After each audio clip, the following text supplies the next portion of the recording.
بسم الله الرحمن الرحيم. الحمد لله وكفى وسلام على عباده الذين اصطفى أما بعد. أعوذ بالله من الشيطان الرجيم. بسم الله الرحمن الرحيم.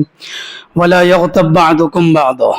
أيحب أحدكم أن يأكل لحم أخيه ميتا فكرهتموه واتقوا الله إن الله تواب رحيم.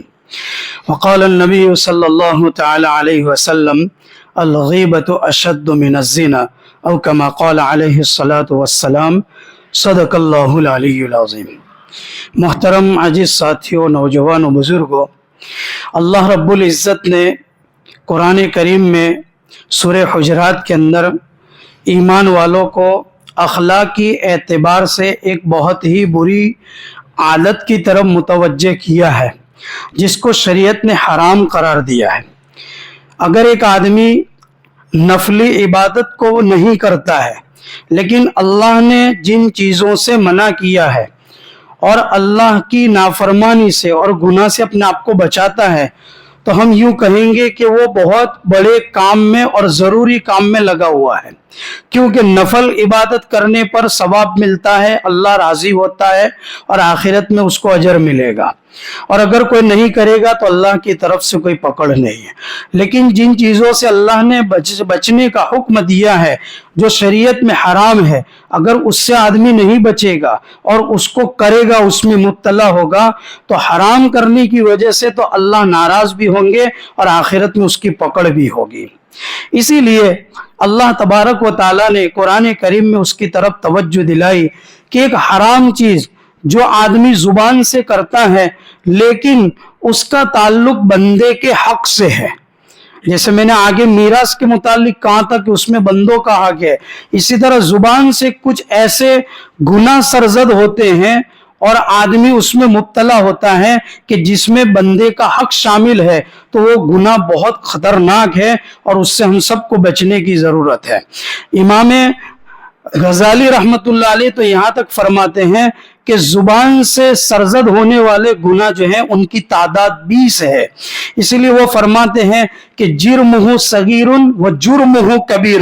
کہ یہ زبان اس کی سائز بڑی چھوٹی ہے لیکن اس سے ہونے والے گناہ یہ بڑے خطرناک ہے، تو اس سے ہمیں بچنے کی ضرورت ہے. اسی لیے اللہ کے نبی علیہ السلام کی ایک حدیث ہے اتق المحارم تکن عبد الناس، کہ تم اللہ کی حرام کی ہوئی چیزوں سے اپنے آپ کو بچاؤ تو تم وقت کے سب سے بڑے عبادت گزار بن جاؤ گے. سب سے بڑا عبادت گزار بننے کے لیے آدمی کو نفلی نمازوں کا اور ورد اور وظائف پڑھنے کا اور اس کا اہتمام کرنے کی ضرورت نہیں ہے. وقت کا ولی وہ ہے جو اللہ کے حرام کی ہوئے کاموں سے اپنے آپ کو بچا لے. اب ہمیں سوچنا ہے کہ ہم اللہ کی حرام کی ہوئی چیزوں سے اپنے آپ کو کتنا بچاتے ہیں.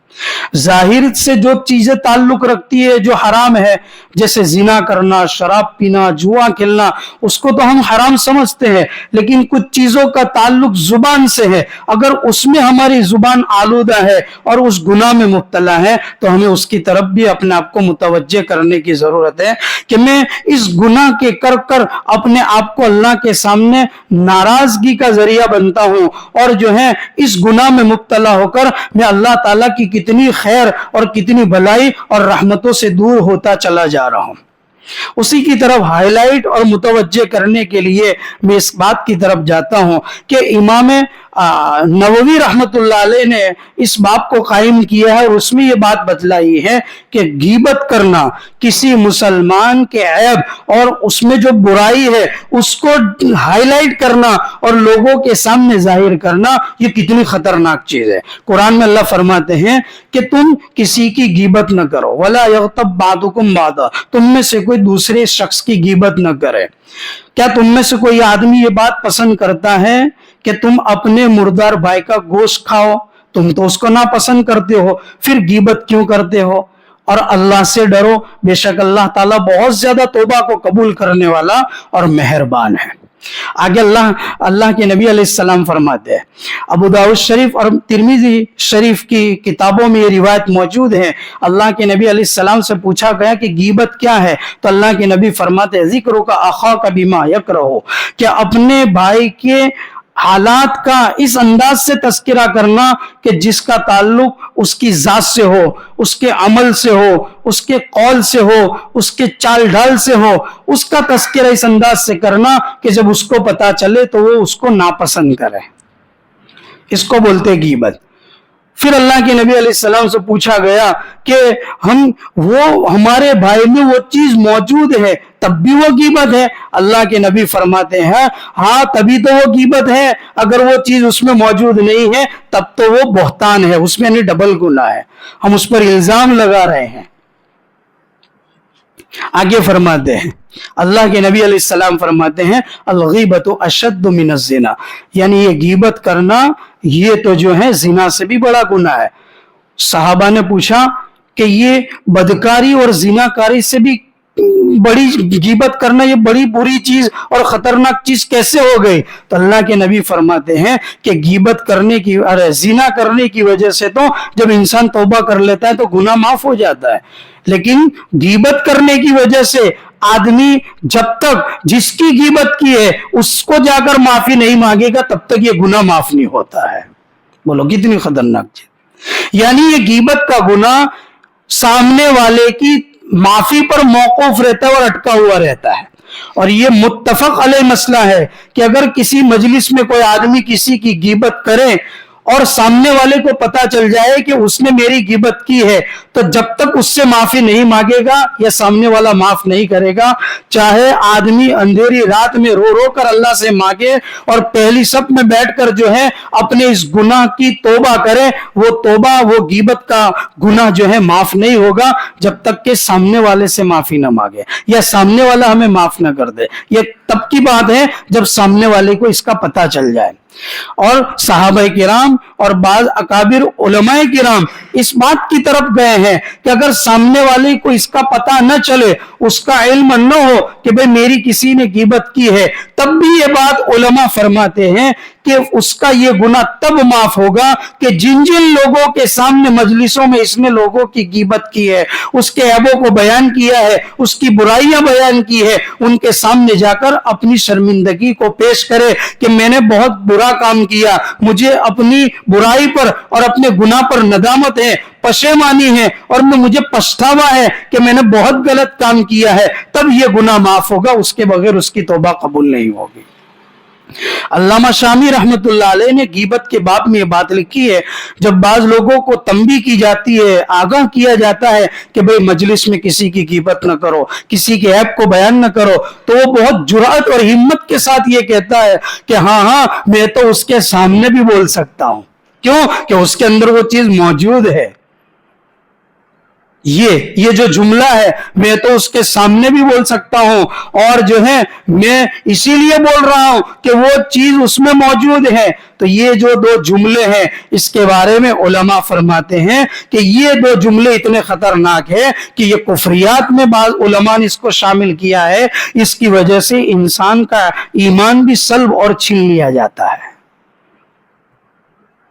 بلکہ علماء نے تو یہاں تک لکھا ہے کہ غیبت میں یہ بھی شامل ہے کہ کسی کی کار کو، کسی کی گاڑی کو اور کسی کی سواری کو دیکھ کر کہے کہ کتنی بیکار کمپنی کی گاڑی لے آیا ہے، کسی کو پوچھتا تک نہیں ہے اور کیسی گاڑی لے آیا، یعنی یہ مارکیٹ میں برابر نہیں چلتی، اس کو تو یہ لانی چاہتی۔ علماء فرماتے یہ بھی غیبت میں شامل ہے۔ ہم لوگوں کے مکانات دیکھتے ہیں تو ہم اپنی نظر سے دیکھتے ہیں کہ یہ کیسی ٹائلز لگائی، یہ کیسے کلر لگایا، یہ کیسا ڈیکوریشن کروایا، یہ کیسا کام کروایا، ایسا نہیں کروانا چاہیے تھا، تو یہ بھی غیبت میں شامل ہے۔ وہ تو اپنی حیثیت کے مطابق کر رہا ہے، تم کو اللہ نے حیثیت دیا، تم اپنے مطابق کرو۔ دیکھو کتنی چھوٹی چھوٹی چیزیں ہیں، اور قرآن میں اور حدیث میں ہمیں کتنی چھوٹی چھوٹی چیزوں کی طرف رہبری کی گئی ہے، لیکن یہ حرام کے درجے میں ہے۔ اس لیے ہمیں چاہیے کہ ہم لوگوں کے عیب کے پیچھے نہ پڑے، ان کی برائیوں کو ٹٹولنے میں اور جاسوسی میں نہ پڑے رہے۔ اسی لیے قرآن میں اللہ فرماتے ہیں وَلَا تَقْفُ مَا لَيْسَ لَكَ بِهِ عِلْمٌ، کہ جن چیزوں کے بارے میں تم نہیں جانتے ان کی ٹوہ میں مت پڑے رہو۔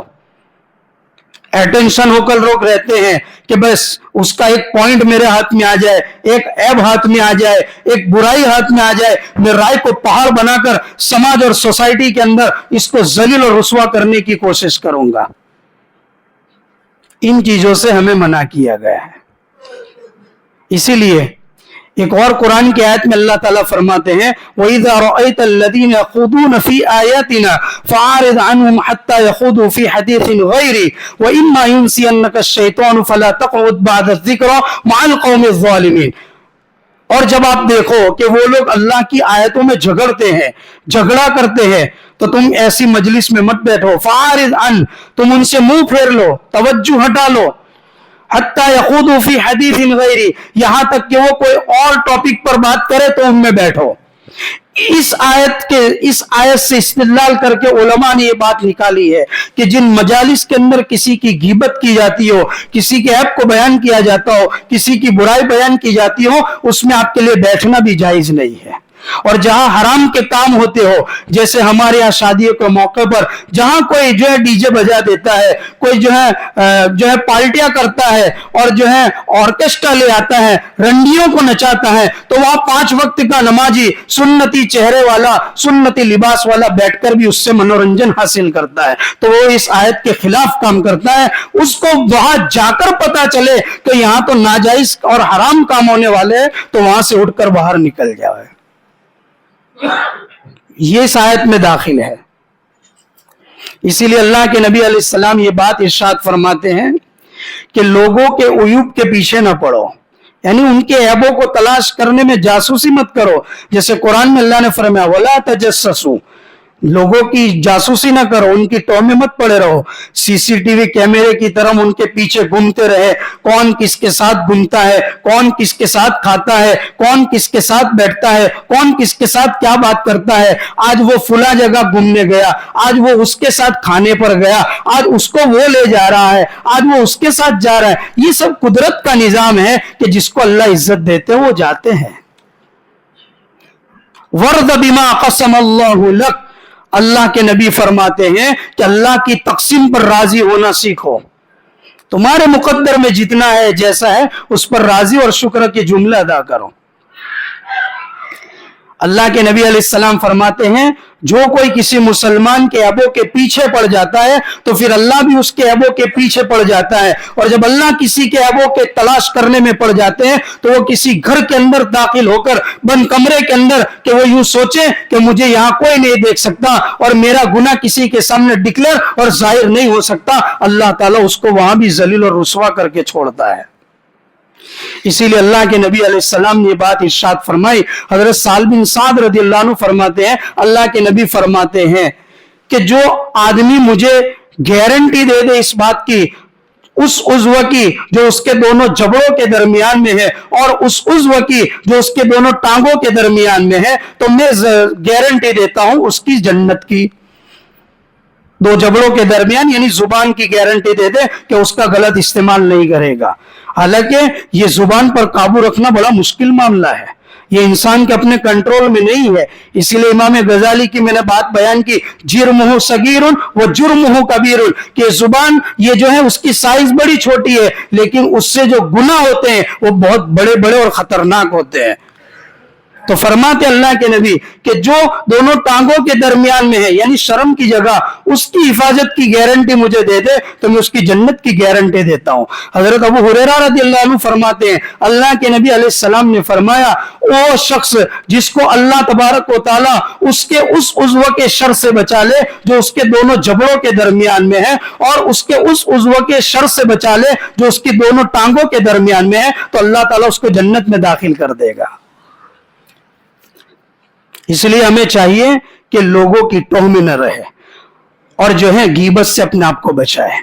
اور غیبت کر کے ہم اپنی زبانوں کو آلودہ نہ کریں، کیونکہ یہ وہ گناہ ہے کہ آدمی اگر سامنے والے کو پتا چل گیا تو جب تک وہ معاف نہیں کرے گا یہ معاف نہیں ہوگا، کیونکہ یہ حقوق العباد میں داخل ہے۔ اور اگر سامنے والے کو پتا نہیں چلا تو جن کے سامنے اپنے لوگوں کی غیبتیں کی، اس کی آبرو ریزی کی اور اس کی عزت کے کچرے اور دھجیاں اڑائی ہے، تو جن لوگوں کے سامنے اس کی غیبت کی ہے اس کے اندر ان لوگوں کے سامنے جا کر اپنی شرمندگی کو ظاہر کرنا پڑے گا، تب ہمارا یہ گناہ اور یہ توبہ اللہ قبول کریں گے۔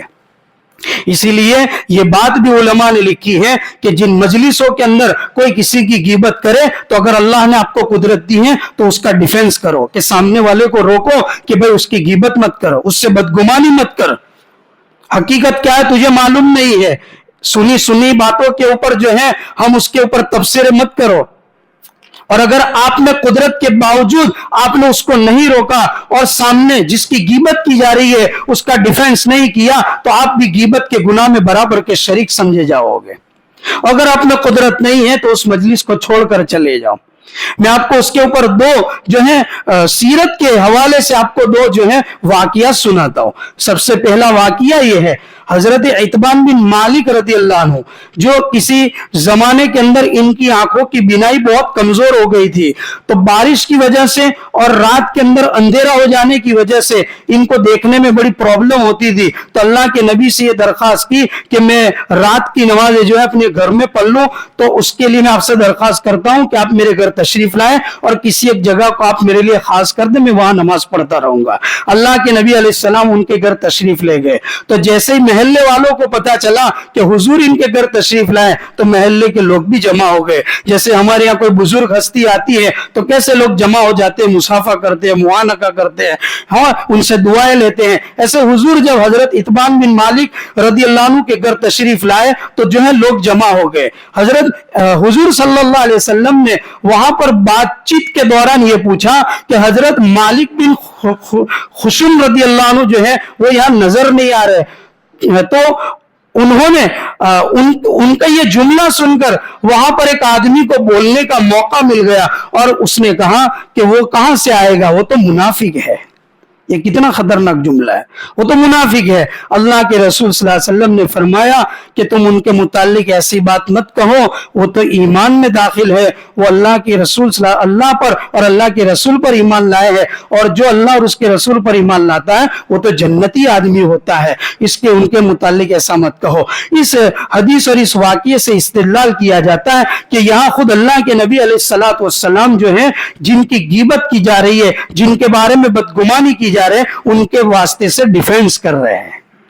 دوسرا واقعہ غزوہ تبوک کا ہے۔ حضرت کعب بن مالک رضی اللہ عنہ جو غزوہ تبوک میں شریک نہیں ہوئے تھے، وہ جو ہے آج جاؤں گا کل جاؤں گا اور سستی کی وجہ سے اس میں شریک نہ ہوئے۔ وہ خود فرماتے ہیں کہ جب اللہ کے نبی علیہ السلام نے اپنا سفر شروع کر دیا تو میں یہ سوچنے لگا کہ اب تو جو ہے قافلہ نکل چکا ہے، اب میں وہاں کیسے پہنچوں گا۔ تو یہ ہے کہ میں نے خود یہ تحقیق کی کہ اللہ کے نبی علیہ السلام نے دوران سفر میرا کسی سے تذکرہ تو نہیں کیا، میرے بارے میں پوچھا تو نہیں، تو ان کو اطمینان ہو گیا کہ اللہ کے نبی علیہ السلام نے غزوہ تبوک کے پورے سفر میں اور تبوک کے پورے سفر میں میرے بارے میں کچھ نہیں پوچھا ہے، الا یہ کہ اللہ کے نبی کو وحی کے ذریعے پتہ چل جائے۔ لیکن جب اللہ کے نبی علیہ السلام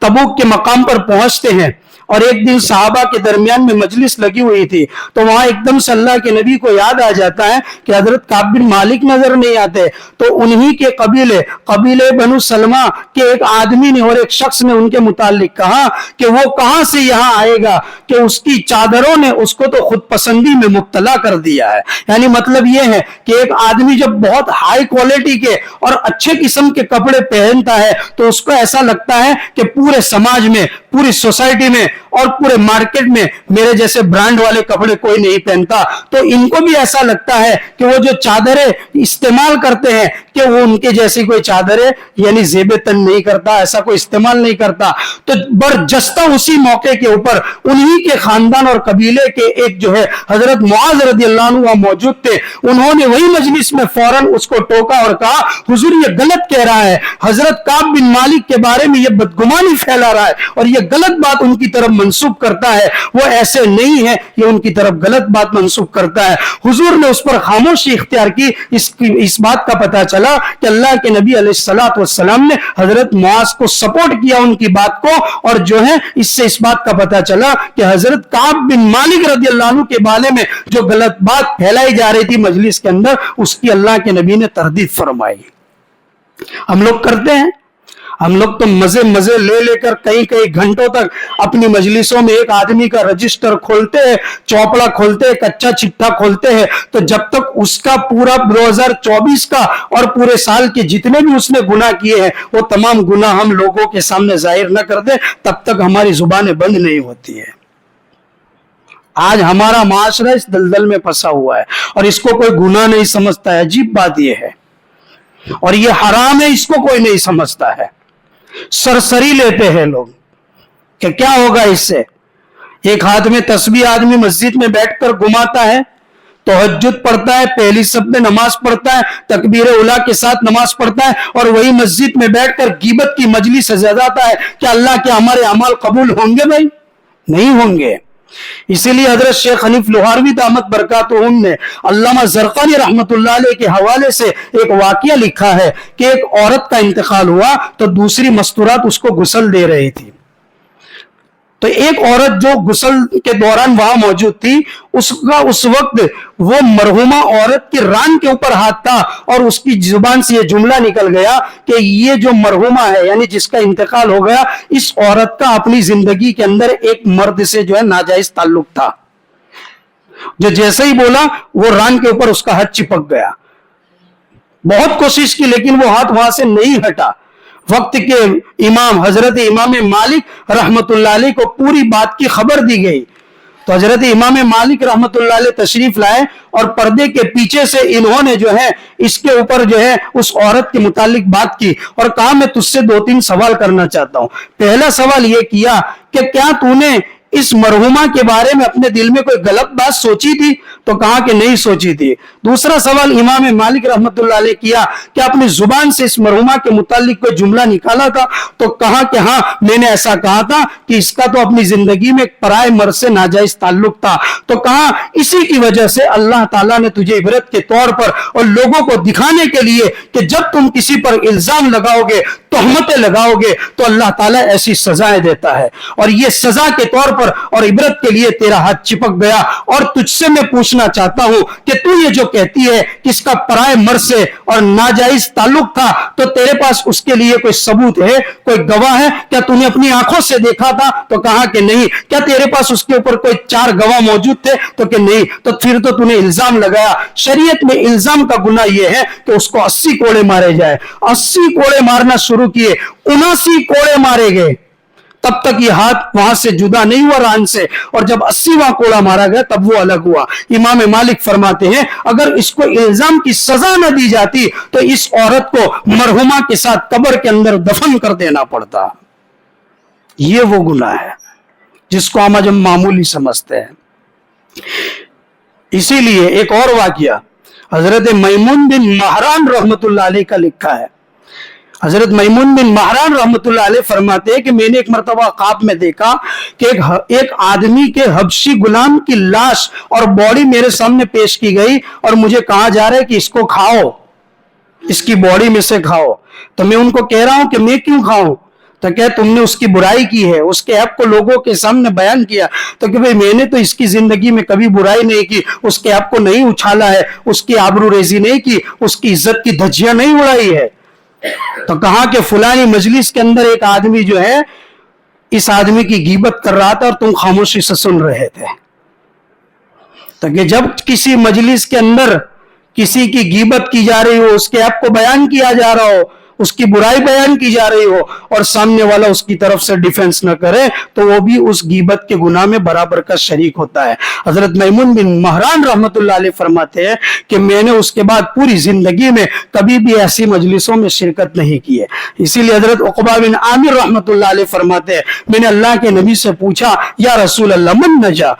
نجات کا راستہ کون سا ہے؟ یعنی وہ کون سا راستہ میں اختیار کر لوں کہ میں دنیا میں بھی نجات پالوں، آخرت میں بھی نجات پالوں؟ اللہ کے نبی فرماتے ہیں اللہ کے نبی فرماتے امسک علیک لسانک، کہ تم اپنی زبان کو قابو میں رکھو، ولیسعتک بیتک، اور تمہارا گھر تم کو جو ہے سمو کے رکھے، وابکی علی خطیئتک، اور جو ہے اپنے گناہوں پر رویا کرو۔ اس حدیث کے ضمن میں فرماتے ہیں کہ آدمی اپنی زبان کو قابو میں رکھنا اور اس کو کنٹرول کرنا بڑا مشکل معاملہ ہے، لیکن جو اس کو کنٹرول کرنا سیکھ لے بہت سے گناہوں سے بچ جائے گا۔ امام غزالی کی میں نے بات نقل کی، امام غزالی فرماتے ہیں کہ آدمی اپنی زبان سے جو گناہ کرتے ہیں اس کی تعداد 20 ہے، اس میں سب سے خطرناک چیز لوگوں کی غیبت کرنا ہے۔ اس لیے اپنے آپ کو گناہوں سے بچاؤ، زبان کے گناہوں سے بچاؤ، ہم جو ہے نجات پالیں گے، جنت میں آسانی سے داخل ہو جائیں گے۔ اور اس میں سب سے بڑی چیز غیبت سے اپنے آپ کو بچاؤ۔ ہمارے استاد حضرت مفتی ابراہیم آچھودی رحمت اللہ علیہ اکثر مشکات شریف کے درس کے اندر حضرت مولانا عبدالرحیم صاحب درگاہی دامت برکاتہم کا بڑے نرالے انداز میں تذکرہ کرتے تھے اور یوں کہتے تھے کہ اگر مجھے کوئی جنت میں لے جائے گا تو میرا درگاہ ہی مجھے لے جائے گا۔ سبحان اللہ۔ وہ کہتے تھے، بڑے چیلنج کے ساتھ کہتے تھے کہ یہ میرا شاگرد اور یہ اللہ کا بندہ وہ ہے جس نے زندگی بھر کبھی کسی کی غیبت نہیں کی ہے۔ اگر کوئی اللہ کا ولی کسی کے بارے میں گواہی دے دے، اس سے بڑی کیا چیز ہو سکتی ہے؟ وہ تو ابھی بھی فی الحال زندہ ہے، درگاہی مسجد ربانی کے امام ہے۔ ابھی چند دن پہلے ہماری مسجد قباء میں یہاں آئے تھے رات کو کسی کام سے اور عشاء کی نماز پڑھی، مجھ سے ملاقات بھی کی، مجھے پہچان بھی گئے۔ اس لیے تمام لوگوں سے میں درخواست کرتا ہوں کہ ہمارے معاشرے کی جو سب سے بڑی گندگی ہے وہ یہ ہے کہ ہم ایک دوسرے کے مخالف جب ہوتے ہیں، اختلاف ہوتا ہے تو ہم غیبتوں میں مبتلا ہو جاتے ہیں، لوگوں پر عیب لگاتے ہیں، لوگوں کی سنی باتوں کے اوپر جو ہے یقین کر کے اسی باتوں کو پھیلانا شروع کر دیتے ہیں، جبکہ قرآن ہمیں یہ کہتا ہے یا ایھا الذین آمنوا ان جاءکم فاسق بنبأ فتبینوا، اے ایمان والوں جب تمہارے پاس کوئی کھلم کھلا گناہ کرنے والا کوئی بات لے کر آئے تو فوراً اس میں کود مت پڑو، تحقیق کیا کرو کہ یہ صحیح بھی ہے کہ نہیں۔ ہم تو اس کو پکڑ کر جو ہے پھیلانا شروع کر دیتے ہیں، یہ نہیں ہونا چاہیے۔ اور سب سے زیادہ معاملہ گمبھیر اس وقت ہوتا ہے جب ہمارے آپس کے رشتے تھوڑے سے خراب ہوتے ہیں، دوستوں میں آپس میں نفرت ہو جاتی ہے، دوستوں میں آپس کے اندر تعلقات میں کچھ کمزوری آ جاتی ہے اور دشمنی رنگ لیتی ہے اور دشمنی جنم لیتی ہے تو شیطان وہاں آ جاتا ہے اور وہ شیطان ہمارے ذریعے اس دیوار کو چین کی دیوار کی طرح مضبوط بنا دیتا ہے اور وہ نفرت کی دیوار اتنی خطرناک ہو جاتی ہے، پھر ہم ایک دوسرے کے کچے چھٹے کھولنا شروع کر دیتے ہیں، یہاں تک کہ لوگ اپنے ماں باپ کی غیبت کرتے ہیں۔ مت کرو، اللہ کے واسطے غیبت کے گناہ سے اپنے آپ کو بچاؤ، یہ حقوق العباد کا مسئلہ ہے، اس لیے اپنے آپ کو ان چیزوں سے بچاؤ۔ اصل ہمارے ایمان کا امتحان تو اسی وقت ہوگا نا کہ جب ہمارے تعلقات بگڑیں گے، اس وقت تمہارا کیا کیریکٹر ہے اور کیا رویہ ہے۔ خاموشی اختیار کر لو، صبر کرو، قرآن کی آیتیں دیکھ لو، جہاں بھی نبی کے اوپر حالات آئے ہیں تو قرآن نے یہ دیا ہے، دو چیزیں دی ہے کہ صبر کرو اور عبادتوں میں اپنے آپ کو لگا دو۔ جو آدمی حالات کے موقع پر صبر کرتا ہے اور اللہ کے حوالے اپنے آپ کو کرتا ہے تو پھر اللہ تعالیٰ اس کے لیے راستے کھول دیتا ہے۔ اسی لیے حضرت مفتی محمود الحسن گنگوئی رحمت اللہ علیہ فرماتے ہیں کہ علماء کے گوشت سے بچو، یہ بڑا زہریلا ہوتا ہے۔ کہ کیا مطلب ہے کہ علماء کی غیبت نہ کرو، ادنا سے ادنا حافظ کی غیبت نہ کرو، بڑے سے بڑے آدمی کی غیبت نہ کرو، کسی شخصیت کی اور کسی بزرگ کی یعنی جو ہے غیبت نہ کرو، اپنے امام کی مؤذن کی غیبت نہ کرو، اپنے وقت کے اماموں کی اور علماء کی غیبت نہ کرو۔ کسی بات کے اندر تمہیں جو ہے تردد ہے تو ان سے جا کر خلاصہ کر لو، کیونکہ یہ بڑا زہریلا ہوتا ہے علماء کی غیبت کرنا۔ فرماتے ہیں جو لوگ علماء کی غیبت میں پڑ جاتے ہیں اور ان کی برائیوں میں پڑ جاتے ہیں، ان کے ایمان کا خطرہ ہے، اتنی خطرناک چیز ہے۔ قبر میں منہ پھر جاتا ہے قبلے سے۔ ہم لوگ تو یوں ہی مست مگن ہو کر جو ہے غیبتوں میں مبتلا ہو جاتے ہیں۔ اللہ تبارک و تعالی اس غیبت کی نحوست سے ہم سب کی حفاظت فرمائے اور اپنی زبان کو خیر کے کاموں میں لگانے کی توفیق عطا فرمائے، یا خاموشی کی صفت سے ہمیں اللہ مالا مال فرمائے۔ اللہ تعالیٰ جو ہے کہیں سنے بات پر عمل کی توفیق عطا فرمائے۔ جن کی سنت ہے اذان ہوگی جو